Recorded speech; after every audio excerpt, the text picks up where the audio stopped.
All right, well, we've got your chance to run a marathon, raise some money for the Youth Endowment for the Arts, and it's a win-win for everybody. And here with the details on the Charleston Marathon is Jim Braunruther and Liz Alford. How are you all today? Well, great. Thanks for having us. Well, it's wonderful to have you on the show. And first, I just want to start off by, it is a marathon, which is how far? 26.2 miles. But there's other things that we can do as well. We can do the half marathon. Right. I think there's a kids marathon. There's a youth marathon on Friday as well, and there's also our Shrimp and Grits 5K. Okay. So there's something for everyone.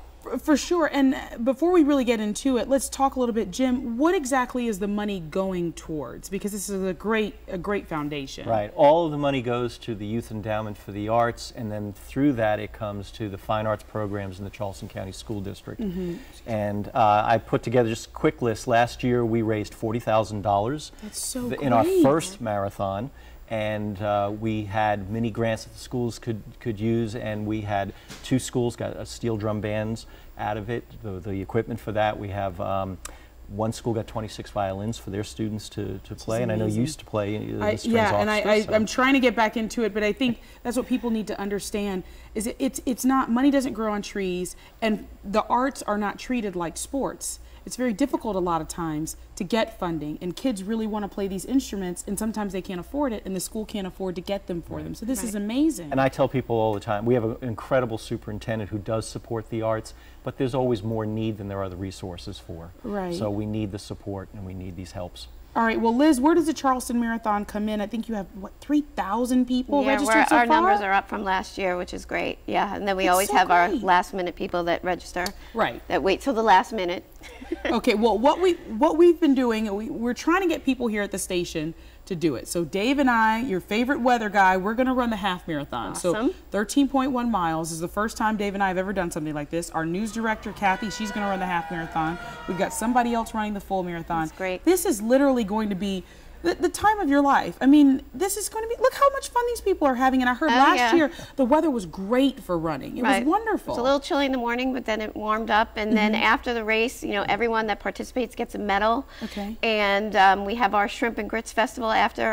Everyone that crosses the finish line gets shrimp and grits and beer. And Dave, we have the Blue Dogs playing. Shrimp, grits, and beer for running the race. Look, that's not incentive enough to run this race. I don't know what is. Liz, what do we need to do for those folks out there that are watching right now and they say, well, I want to register, but I don't know how? You go to our website, charlestonmarathon.com. Just click on and you can register. Okay. If you can't participate, we need volunteers very badly. You know, it takes upwards of 500 volunteers to make this thing run successfully. So if you can't run, you can't participate, certainly log on to our website and you can volunteer as well. And this is a huge event, Liz. I mean, I guess we're going to start downtown. Yes, on the corner of East Bay and Lawrence. Proceed down the Battery and then up King Street, and then up King Street Extension up into North Charleston, and then the marathon and the half marathon end at the Navy Yard. And so we're running to North Charleston. Yes, you are. Dave, we need a map. We got to make sure. But you'll have people along the way. That's another reason we need those volunteers. Signs, exactly. And we'll have school bands out there playing. We'll have student artwork displayed along the course, so it'll be fun. And you've got some great sponsors that are helping you all try to raise this money because the kids need this money. Yep, Harris Teeter, T-Bone, South Carolina Federal Credit Union.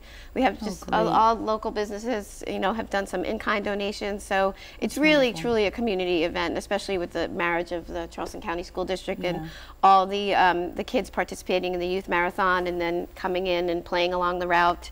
And we're having the elementary schools decorated the barricades that we're using along the route. So it'll be great for the runners. Well, we're excited. You need to get excited too. We would love to see you out there. And like you said, Liz, if you can't run it, just come out and volunteer. Dave and I would love to see you, especially at the finish line. It's a fun event. John said he's going to come pick us up, so we'll be good, Dave. Thank you all so very much for being having here. us. We appreciate it. Happy holidays. You too. When we return, celebrity publicist Penelope Jean is helping us into the new year with some new books that you don't want to miss. Stay with us.